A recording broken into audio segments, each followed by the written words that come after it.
சீரியல்களின் full எபிசோடுகளை Sun டிவியில் ஒளிபரப்பான உடனே எக்ஸ்க்ளூசிவாக சன் நெக்ஸ்டில் மட்டும் ஃப்ரீயா பாருங்கள். நான் அவளை பத்தி பேச வரல, இது கண்மணிய பத்தி. என்ன பத்தா? கண்மணிக்கு என்ன? இல்ல, நீயே ஏகப்பட்ட பிரச்சனைல இருக்க, ஆனாலும் இந்த பொண்ணை பத்தி சொல்லாம இருக்க முடியல. இவ ட்ரைனிங் போயிட்டு வந்ததுல இருந்தே ஆளே சரியில்லத்தா. எப்போ எதையோ யோசிச்சுக்கிட்டே இருக்கா, எதையோ பறி கொடுத்த மாட்டுக்க இருக்கா. ஏதோ பிரச்சனையில இருக்காளோன்னு எனக்கு தோணுதுத்தா. அப்படிலாம் எதுவும் இருக்காத பத்தா. ட்ரைனிங் போயிட்டு வந்ததுல ஏதாவது டயர்டா இருப்பா. இல்ல சுந்தரி, எனக்கு தெரியாதா ஒரு பொம்பளை புள்ள எந்த நேரத்துல எப்படி சொனங்கி இருக்குன்னு? இந்த நேரத்துல இம்புட்டு சொனக்க வர்றதுக்கு வாய்ப்பே இல்ல. அவ ஏதோ பெரிய பிரச்சனையில இருக்காளோன்னு எனக்கு தோணுது. என்ன பத்தா நீ என்னமா சொல்ற? ஆமாத்தா, நீ நினைக்கிற மாட்டுக்கு இது சாதாரண விஷயம் கிடையாது. அன்னைக்கு லட்சுமி சாதாரணமா துணிய காய போடுன்னு சொன்னதுக்கு நான் என்ன இந்த வீட்டு வேலைக்காரியா? அனாதையா இருக்கிறதுனால என்ன எல்லாரும் இப்படி நடத்துறீங்களான்னு கேட்டிருக்கா. இன்னைக்கு பாத்ரூம்குள்ள போய் ரொம்ப நேரமா வெளியே வரலையேண்டு நான் போய் கேட்டதுக்கு இந்த வீட்டுல பாத்ரூம்குள்ள இருக்கிறதுக்கு கூட இம்புட்ட நேரம் தான் இருக்கணும்னு சட்டம் இருக்கான்னு கேட்டு கோவப்படுறா. என்னமோ அவ ட்ரைனிங் போயிட்டு வந்ததுல இருந்து சரியில்லை சுந்தரி.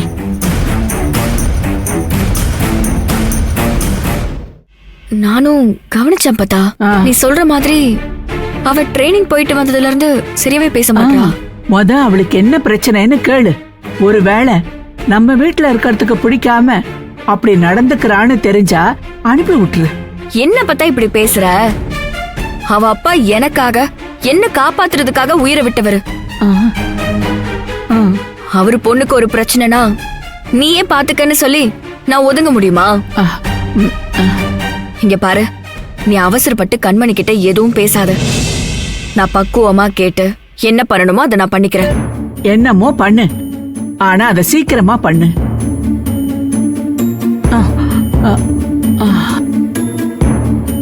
ஆமா, வெற்றி தம்பி விஷயம் என்னாச்சு?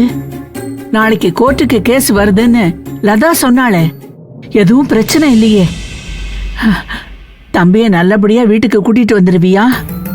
இன்னும் அந்த கேஸ்ல சம்பந்தப்பட்ட குற்றவாளிங்க யாரையுமே பிடிக்க முடியல பத்தா. ஐயோ, அப்போ வெற்றி தம்பிய வெளியில கொண்டு வர முடியாதா? நீ பயப்படாத பத்தா.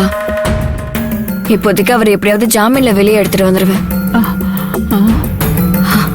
தங்கம், சக்தி, நடராஜன் அந்த கேஸ்ல சம்பந்தப்பட்ட யாராவது ஒருத்தர் கிடைச்சா மட்டும்தான் இந்த கேஸ ஃபர்தரா மூவ் பண்ண முடியும்.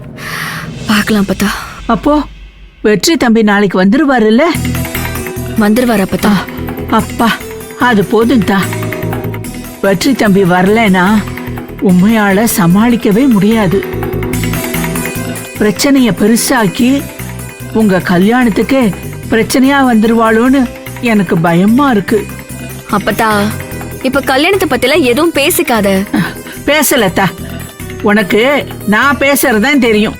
மத்தவங்க பேசும்போதெல்லாம் காதலியே விழாத மாட்டுக்க இருப்ப. நான் ஒன்னு சொன்னா உடனே வந்துருவேன். பாத்து. ஆமா,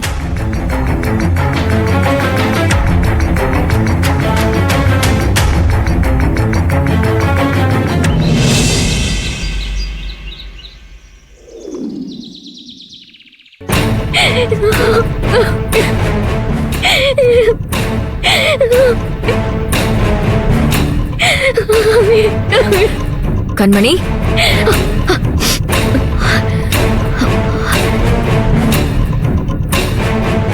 அக்கா, என்னாச்சு கண்மணி?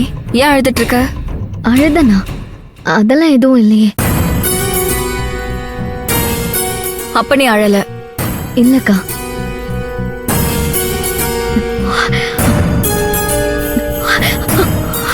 இங்க பாரு கண்மணி, ஒருத்தர் கண்ணை பார்த்து பேசினாலே அவங்க உண்மை பேசுறாங்களா பொய் பேசுறாங்களான்னு நம்மளால கண்டுபிடிச்சிட முடியும். இது உனக்கும் தெரியல கண்மணி. அதனால தானே நீ என்னோட கண்ணை பார்த்து பேசுறதுக்கு அவாய்ட் பண்ற. சொல்லு, ஏதோ நடந்திருக்கு, எதையும் சமாளிக்காம உண்மையை சொல்லு. அக்கா, சொல்லு கண்மணி, என்ன நடந்துச்சு?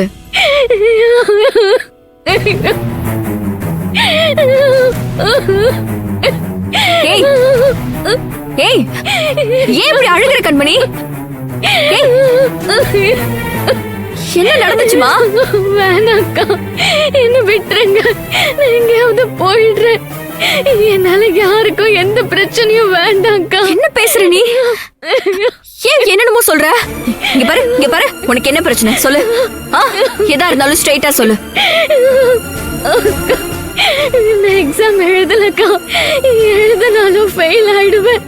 என்னால படிக்கவே முடியலக்கா. படிக்க முடியலையா? என்ன கண்மணி பேசுற?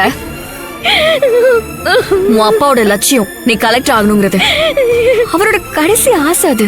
அதை நிறைவேற்றதான் நான் உன்னை கலெக்டர் ஆக்கி பார்க்கணும்னு ஆசைப்பட்டேன். எதுக்கு திடீர்னு இப்படி எல்லாம் பேசுற? நீ என்ன மாதிரி லட்சியத்துல உறுதியா இருக்கிற பொண்ணுன்னு நான் நினைச்சிட்டு இருக்கேன். நீ என்னடானா ட்ரைனிங் போயிட்டு வந்ததுல இருந்து ஏதோ பறி கொடுத்த மாதிரியே இருக்க. என்ன நடந்துச்சு? நீ கலெக்டர் ஆகணும்னு உன் அப்பா உயிரே கொடுத்திருக்காரு. அவரோட ஆசையை நிறைவேற்றுறதுக்காக உனக்கு வீடு, படிக்கிறதுக்கு இடம், வசதி, படிக்க தேவையான பொருள்னு எல்லாத்தையும் நான் கொடுத்துட்டு தானே இருக்கேன். உனக்கு கலெக்டர் ஆக்க ட்ரைனிங் பண்ற வேலையெல்லாம் ட்ரைனிங் இன்ஸ்டியூட் பண்ணிக்கிட்டு தான் இருக்கு. இதெல்லாமே போதாததுக்கு கவர்மெண்ட்டும் நீ கலெக்டர் ஆகுறதுக்கு செலவு பண்ணிட்டு இருக்கு. நீ படிக்கிறதுக்கான எல்லா வசதியும் இருக்கு. உன் வேலை படிக்கிறது மட்டும்தான். அதுல உனக்கு என்ன பிரச்சனை கண்மணி? 2 நாள் ட்ரைனிங் போயிட்டு வந்துட்டு என்னால படிக்க முடியலன்னு வந்து சொன்னா அது ஒத்துக்கிற மாதிரி இல்ல. என்ன நடந்துச்சுன்னு சொல்லு. உன் அப்பா மேல நீ உண்மையான மரியாதை வச்சிருந்தனா அவரோட லட்சியம் தான் உன் லட்சியம்னு நினைச்சு இத்தனை நாள் நீ கஷ்டப்பட்டு படிச்சது உண்மைனா என்ன நடந்துச்சுன்னு சொல்லு.